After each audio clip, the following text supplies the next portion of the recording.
Hi, I'm Richard Vague with Tychos. Last week, a CNN article reported that, quote, the biggest flashing red light in the economy right now is the level of debt people are racking up, end quote. The article added that, quote, Americans have taken on a record amount of credit card debt, with the total well over $1 trillion as of March, end quote. I'm not going to say that credit card debt will not be a problem in the future. But with all due respect to CNN, as of now, when viewed properly, the numbers are telling a quite different story than the CNN article. Sure, credit card debt has reached record levels, but almost all numbers in a developed economy reach a record level almost every month. That's because the economy is growing. Pick a number, whether GDP, commercial debt, household debt, investments, consumption, wages, or even population itself, and most of those numbers reach record levels at multiple points along the way each and every year. So to say that a given number has reached a record level is simply noting that things are moving along as usual.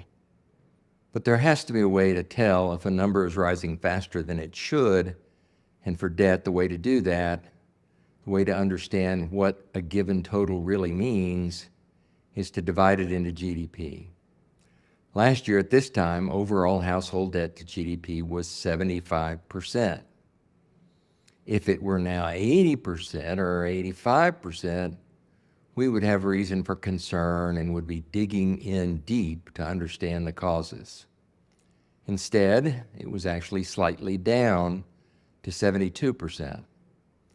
Over the past year, credit card debt to GDP, which is within that overall total, has been pretty flat, moving from 4.7% to 4.8% of GDP. Which brings me to the next point. Contrary to what you might think or read in the press, credit card debt is only a very small portion of overall household debt. The biggest category of household debt is mortgage debt, which currently stands at $13.1 trillion, or 10 times larger than credit card debt at $1.3 trillion.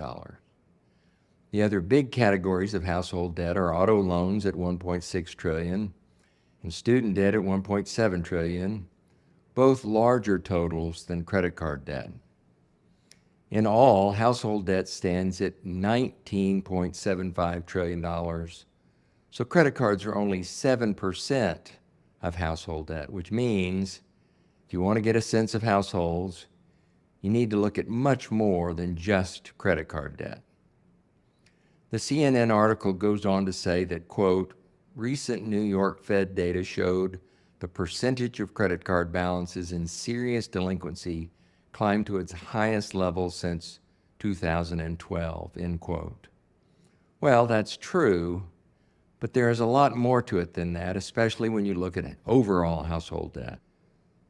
The New York Fed data shows credit card delinquency is up to 10.7%, but still below its 13.7% peak in 2010.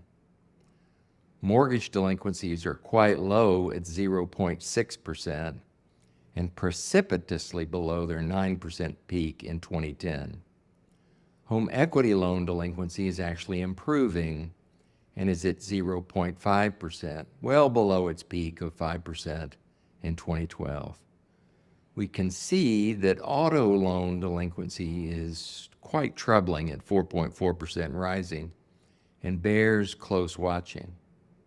However, there is an offsetting piece of good news. Student debt delinquencies have dropped dramatically to 0.6% from 11% only 3 years ago.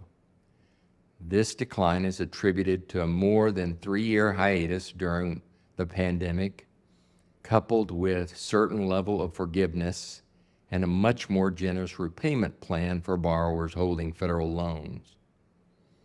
That being said, the forbearance period has ended and payments were just resumed last September. So we'll see in coming quarters if this new repayment plan can keep delinquencies at bay. It's a mixed bag, but overall, Credit quality is in reasonable shape compared to prior periods. There's one other crucial thing to note about delinquency rates. They are lagging indicators, not leading indicators.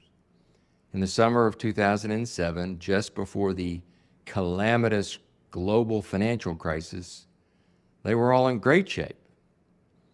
If our delinquency rates are rising slightly now, it is because of economic factors from 1 or 2 years ago and are not necessarily a harbinger of future trends one way or the other. All in all, households are in similar shape to what they've been at for the last couple of years, no better and no worse. Households are still fighting stubbornly high prices, but the job market and the overall economy are continuing to hold up. So back to the CNN article. Household debt trends are nowhere near the biggest flashing red light in the economy that it claims. Consumers are having challenges, but not dissimilar to the ones they've had for a couple of years now. And even if these trends grow worse, they are still a long way from anything close to the problems they were having in the global financial crisis. That doesn't mean we want you to get comfortable, since there are plenty of other things to be concerned about in the economy, and we'll tackle some of those in coming weeks. Thanks for watching.